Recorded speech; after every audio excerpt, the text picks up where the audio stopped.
For years, Simon Cowell has been one of the most recognizable faces in television. Millions of viewers around the world know him as the sharp-tongued judge sitting behind the desk, arms crossed, listening closely before delivering an opinion that could either launch a career or end it in seconds. But recently, headlines began circulating online that sounded almost unbelievable. Some posts claimed Simon Cowell had been sentenced, and that it meant goodbye forever. Others suggested his time on television had finally come to an end after years of controversy, feuds, and industry battles. His career wasn't built overnight. It came from decades inside the entertainment industry. First in music, then television, and eventually as one of the most powerful producers in the world. Simon didn't just judge talent shows. He helped create them. Programs like American Idol, The X Factor, and Britain's Got Talent reshaped reality television and turned ordinary people into global celebrities.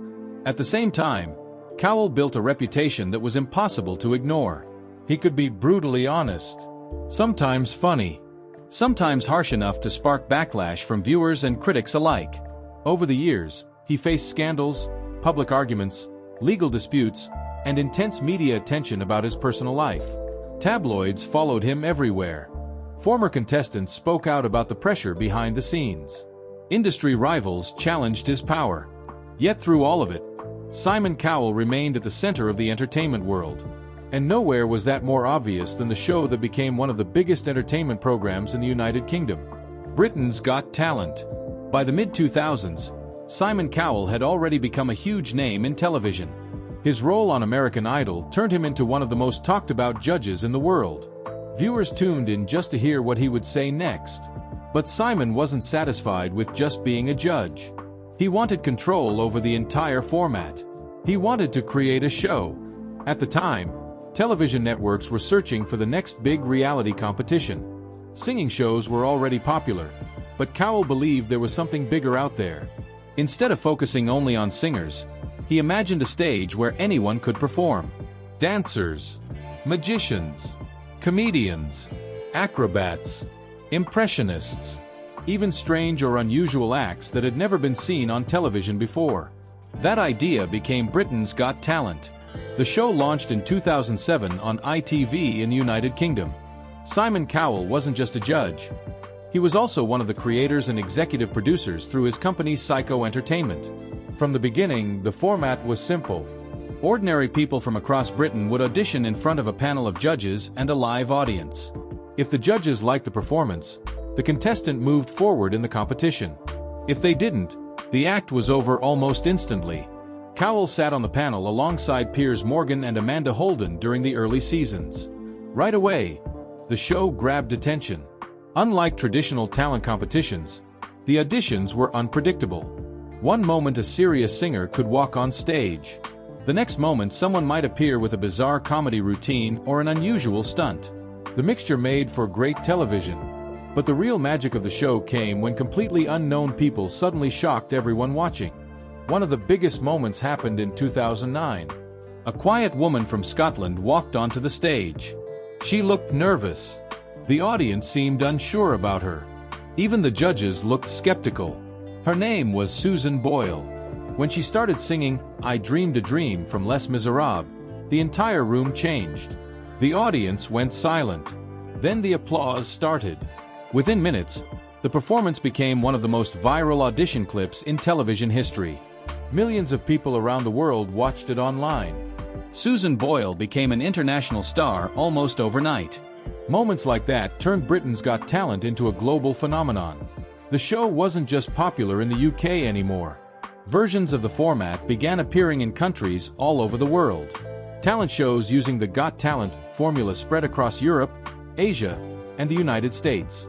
Meanwhile, Simon Cowell's influence kept growing. Behind the scenes, his company Psycho Entertainment helped manage many of the winners and finalists. Record deals, television appearances, and tour opportunities often followed strong performances on the show. For contestants, appearing on the stage could completely change their lives. But with success also came criticism. Some viewers began questioning how much control producers had behind the scenes.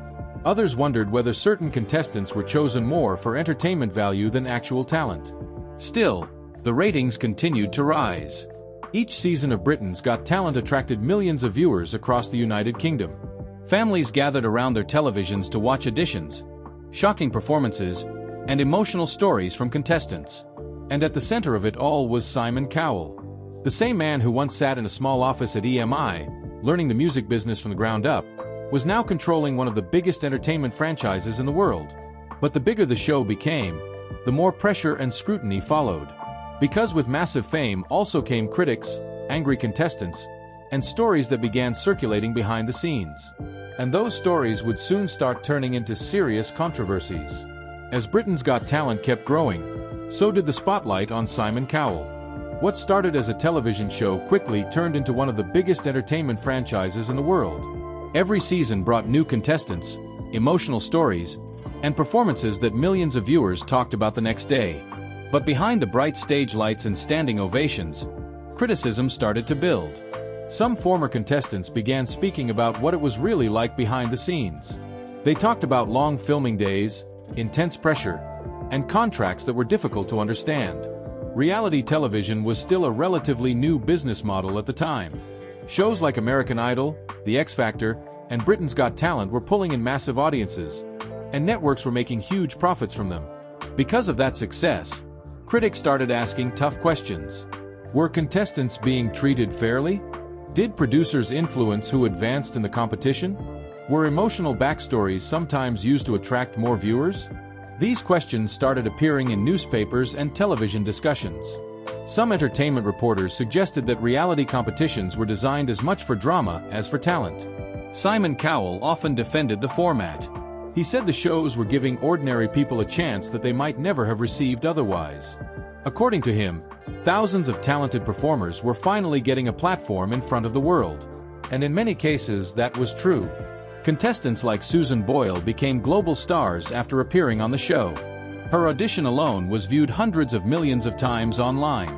Record labels rushed to sign her, and her debut album broke sales records. Moments like that helped Cowell argue that the show truly changed lives. Still, criticism continued. Some viewers felt that the harsh judging style, especially from Cowell, could be humiliating for contestants who were simply trying their best. Clips of brutal critiques often went viral online. In those moments, Cowell's blunt personality that once made him famous also became a reason people attacked him. Another issue involved the contracts contestants signed after appearing on the show. Industry insiders began explaining how television talent competitions worked. Many performers who reached the finals signed deals with Cowell's company, Psycho Entertainment. Those contracts sometimes included management agreements, recording deals, and long-term commitments. For some contestants, it opened doors. For others, the situation was more complicated. A few former participants claimed they felt trapped by agreements that limited their ability to release music independently or work with other companies. These stories didn't destroy the show, but they added another layer to Simon Cowell's public image. To many fans, he was still the man who discovered talent and turned unknown performers into stars. To critics, he was a powerful television executive who controlled too much of the industry. And as the years passed, the attention on his decisions only grew stronger. Because the bigger the show became, the more people started watching not just the contestants, but Simon Cowell himself. Over time, Simon Cowell developed a reputation for speaking his mind no matter who was sitting in front of him. That attitude made him famous, but it also created a long list of feuds and arguments. One of the most well-known tensions happened with fellow television personality Sharon Osbourne. The two had worked together on The X Factor, where their relationship sometimes seemed friendly on camera. Behind the scenes, things were more complicated. There were moments when disagreements about contestants turned into heated arguments. Media outlets reported that their working relationship went through several difficult periods. Another early partnership that drew attention involved Piers Morgan, who served as a judge during the early years of Britain's Got Talent. Morgan and Cowell both had strong personalities. When they agreed about a contestant, the panel seemed united. When they disagreed, the debate could become intense. Sometimes those disagreements became part of the show itself. But not every conflict stayed on television. As reality competition shows became more popular, social media made it easier for viewers to react instantly. A harsh comment from Cowell during an audition could trigger thousands of online responses within minutes. Some viewers defended him, saying honesty was necessary. Others accused him of humiliating contestants just for entertainment. Several performers who had appeared on the shows later spoke publicly about their experiences. A few said they felt embarrassed by the way their auditions were edited or presented on television. Reality television always involved heavy editing. Producers shaped hours of footage into a short segment designed to entertain viewers. But critics argued that those edits could sometimes make contestants look worse than they actually were. Cowell, however, rarely softened his approach. He often repeated the same message in interviews. If someone wanted to succeed in the entertainment industry, they needed to be prepared for honest criticism. According to him, the music and television business had always been tough. Still, the arguments didn't disappear. Every new season of Britain's Got Talent brought both praise and complaints. Some viewers loved the drama. Others believed the judging panel, especially Simon Cowell, went too far. Yet despite all the backlash, one thing remained clear. People kept watching. The controversies, the arguments, and the strong personalities only seemed to make the show even more popular. And as long as millions of viewers tuned in each week, Simon Cowell remained exactly where he had always been, right in the middle of the spotlight. As the years went on, Simon Cowell was no longer just a television judge. He had become a celebrity whose personal life was constantly followed by the media. Tabloid newspapers in the United Kingdom watched his every move. Photographers waited outside restaurants, airports, and television studios hoping to capture the next headline. For a long time, Cowell kept much of his private life out of the spotlight. He was known for dating models and socialites, but he rarely talked about relationships in public. That changed dramatically in 2013. Reports suddenly appeared claiming that Cowell was involved in a relationship with Lauren Silverman. At the time, the story exploded across newspapers and entertainment websites because Silverman was married to one of Cowell's close friends. The situation quickly turned into a massive media scandal. Headlines appeared across the world describing the complicated situation. Paparazzi followed both Cowell and Silverman everywhere they went. Every new development was treated like breaking news. Soon after, another piece of information shocked the public even more. Lauren Silverman was pregnant. The story dominated entertainment media for weeks. Some people criticized Cowell heavily. Others simply watched the drama unfold through daily updates from tabloids. Cowell himself eventually spoke publicly about the situation, acknowledging that it had been a difficult and unexpected time in his life. In 2014, their son was born. His name was Eric Cowell. The birth of his child changed the way many fans viewed Simon Cowell. For years, he had built an image as a tough television judge who rarely showed emotion. But becoming a father revealed another side of him. In interviews, Cowell talked about how much his life had changed since Eric was born. Still, the media attention never completely stopped. Even small moments from his personal life could become headlines. Whether he was spotted on vacation, attending a charity event, or filming a new season of Britain's Got Talent, cameras were always nearby. For someone who had spent decades judging other people on television, Cowell had now become a subject of constant public judgment himself. And while his personal life remained under the microscope, new challenges were beginning to appear in his professional world as well. The entertainment business is filled with contracts, negotiations, and disagreements. For someone as powerful as Simon Cowell, those disputes sometimes turned into public legal battles. Through his company Psycho Entertainment, Cowell controlled several major talent show franchises and music deals. That kind of power meant millions of dollars were involved in every season. When large amounts of money are on the line, legal conflicts often follow. Over the years, several contestants from different talent shows spoke about the contracts they signed after appearing on television. Some said they were happy with the opportunities they received. Others felt the agreements were too restrictive. These contracts sometimes included recording deals, management agreements, and financial arrangements that tied artists to Cowell's company for long periods of time. A few former participants claimed the deals limited their freedom as performers. Lawyers, managers, and entertainment reporters began discussing these contracts publicly. Articles appeared explaining how talent show agreements worked and why some artists later regretted signing them. Most of these disputes were handled privately, but the conversations added more attention to Cowell's business empire. There were also occasional industry rivalries. Television networks competed fiercely for ratings. Producers fought over formats and distribution rights. When shows like The X Factor and Britain's Got Talent dominated the ratings charts, competing companies tried to develop similar programs. Sometimes the competition led to legal arguments over intellectual property, format rights, or contract obligations. While Cowell rarely spoke about these issues in detail, insiders in the television industry knew that his companies were involved in complex negotiations and disputes behind the scenes. Despite these challenges, the shows continued to run. New seasons were produced year after year. New contestants arrived with big dreams of becoming the next breakout star. But outside the television studio, something else was happening.